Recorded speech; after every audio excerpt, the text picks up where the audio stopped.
Welcome to Pastor's Chat today.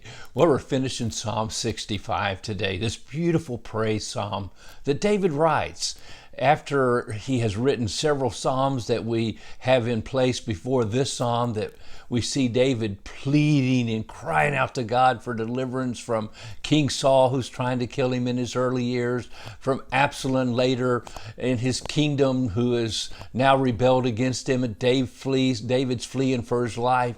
And he's crying for help in previous psalms, but now in this psalm and the next several psalms, David is praising the Lord.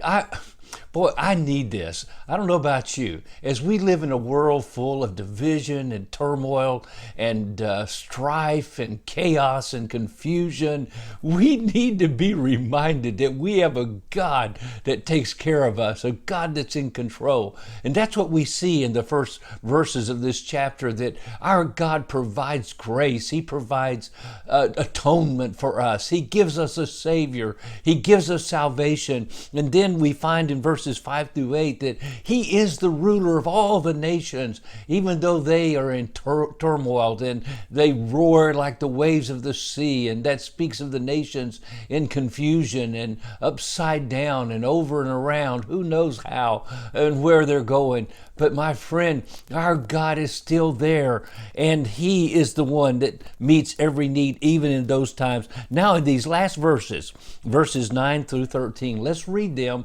because we go from grace, we go to God's government over the world, we go to God, the creator of the universe, and we see His goodness on every hand as He provides for us. Look, you visit the earth and water it.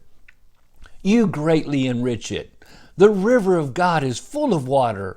You provide their grain, for so you have prepared it. You water its ridges abundantly. You settle its furrows. You make it soft with showers. You bless its growth.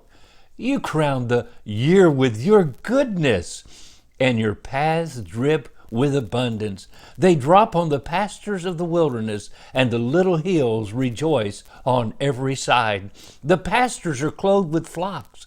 The valleys also are covered with grain. They shout for joy. They also sing. And so we see God has promised His people, and you read Leviticus 25, where God has promised His people, if they keep the Sabbath year, every seventh year, let the land rest, and they keep God's commandments and follow Him, He will bless them.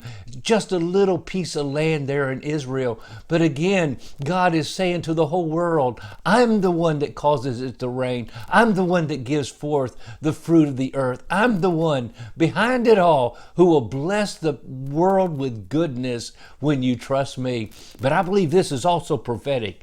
I love this verse where it says, you greatly enrich the earth and water it. The river of God is full of water.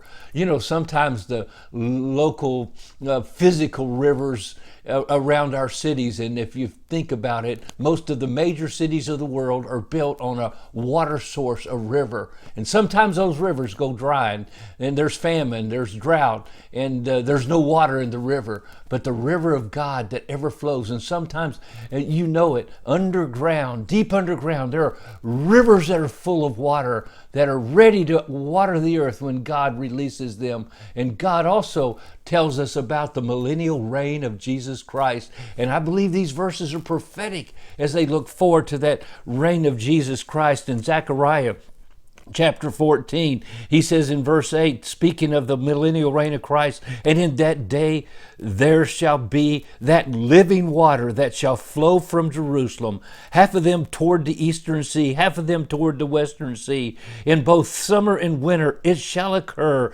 and the Lord shall be king over all the earth. In that day it shall be, the Lord is one, and His name is one. The book of Revelation ends telling us not only in the millennial reign of Christ, but in the eternal city of God. In Revelation 22, the last chapter, and He showed me a pure river of water of life, clear as crystal, proceeding from the throne of God and of the Lamb. And in the middle of His streets and on either side of the river was the tree of life, which bore 12 fruits, each tree yielding its fruit every month. The leaves are for the healing of the nations. Oh, what a wonderful day we have to look forward to, as we know our God is God of the universe, and He drips His goodness down on us even right now, every day and forever. God bless, and you have a wonderful, wonderful day.